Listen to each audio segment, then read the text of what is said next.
بسم اللہ الرحمن الرحیم۔ اللہ تبارک و تعالیٰ کا احسان و کرم ہے کہ اس نے ہمیں ایمان کی دولت سے نوازا ہے، اس نے ہمیں مسلمان بنایا، اس نے ہمیں اسلام جیسی عظیم نعمت سے سرفراز فرمایا۔ اب ہم چونکہ مسلمان ہیں تو ہماری ذمہ داری بنتی ہے کہ ہم علم دین کو سیکھیں اور پھر اس کے بعد میں دوسروں کو سکھائیں۔ اتنا علم تو ہمیں ضرور آنا چاہیے کہ ہم صحیح اور غلط میں فرق پیدا کر سکیں، حرام حلال کو سمجھ سکیں اور پھر عمل کر سکیں، اس کے مطابق اپنی زندگی گزار سکیں۔ جیسا کہ پیارے نبی علیہ الصلاۃ والسلام فرماتے ہیں، طلب العلم فریضۃ علی کل مسلم، کہ علم کا حاصل کرنا ہر مسلمان پر فرض ہے۔ یعنی اتنا علم حاصل کر لیا جائے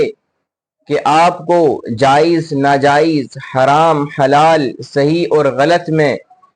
سوجھ بوجھ ہو سکے، آپ فیصلہ کر سکیں کہ میرے لیے کیا چیز مفید ہے، کیا چیز مفید نہیں ہے، میں کیا عمل کروں، کیا عمل نہ کروں، کیا صغیرہ گناہ ہے، کیا کبیرہ گناہ ہے، حرام کیا ہے، حلال کیا ہے، جائز ناجائز کیا ہے، آپ اس کو آسانی سے سمجھ سکیں۔ علم کے لیے اتنی معلومات تو ہونا ضروری ہے کہ آپ ان تمام باتوں پر عمل کر سکیں اور اپنی زندگی قرآن و احادیث کے مطابق آسانی سے گزار سکیں۔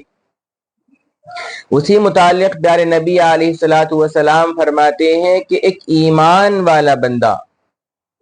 مسلمان بندہ، وہ کبھی بھی علم دین سے یعنی بھلائی سے سیر نہیں ہوتا، اس کو بھوک لگتی رہتی ہے، جس طرح ہمیں کھانے کی بھوک لگتی ہے کہ تھوڑا اور ہو جائے، تھوڑا اور ہو جائے، اسی طرح ایک مومن شخص وہ کبھی بھی علم دین کو سیکھتے ہوئے بس نہیں کہتا، وہ کہتا ہے کہ اور آ جائے، یہ بھی آ گیا، تھوڑا اور آ جائے، تھوڑا اور علم دین حاصل کر لیا جائے۔ وہ اس طرح کے اعمال کرتا ہے، وہ اس طرح کی باتیں کرتا ہے، وہ علم دین کو سیکھتا ہے پھر اس کے بعد میں دوسروں کو سکھاتا ہے،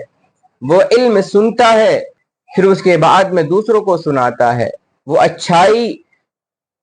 اچھی باتیں سنتا ہے پھر اس کے بعد میں دوسروں کو اچھی باتیں سکھاتا ہے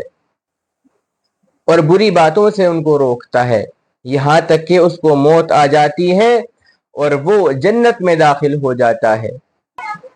جو شخص علم دین کو سیکھتا ہے پھر اس کے بعد میں دوسروں کو سکھاتا ہے تو اس کے متعلق پیارے نبی علیہ الصلاۃ والسلام فرماتے ہیں کہ وہ شخص بہترین شخص ہے۔ خیرکم من تعلم القرآن وعلمہ، تم میں بہترین شخص وہ ہے کہ جو علم دین کو سیکھتے ہیں پھر اس کے بعد میں دوسروں کو سکھاتے ہیں، دوسروں کو اچھی باتیں بتلاتے ہیں، بری باتوں سے ان کو روکتے ہیں۔ اور ہونا بھی یہی چاہیے کہ ہم لوگوں کو علم دین سکھائیں، جو کہ ہماری ریسپانسبلٹی ہے، ہمارا فرض ہے کہ اگر ہم سے علم دین آتا ہے تو ہمیں اس کو اپنے تک ہی نہیں رکھنا ہے، بلکہ ہمیں دوسرے مسلمان بھائیوں کو بھی سکھانا ہے، دوسرے لوگوں کو بھی سکھانا ہے، تاکہ وہ بھی اس چیز سے فیضیاب ہو سکیں، ان کو بھی پتہ چل سکے کہ کیا صحیح ہے، کیا غلط ہے، کن کاموں سے رکنا ہے، کن کاموں کو کرنا ہے۔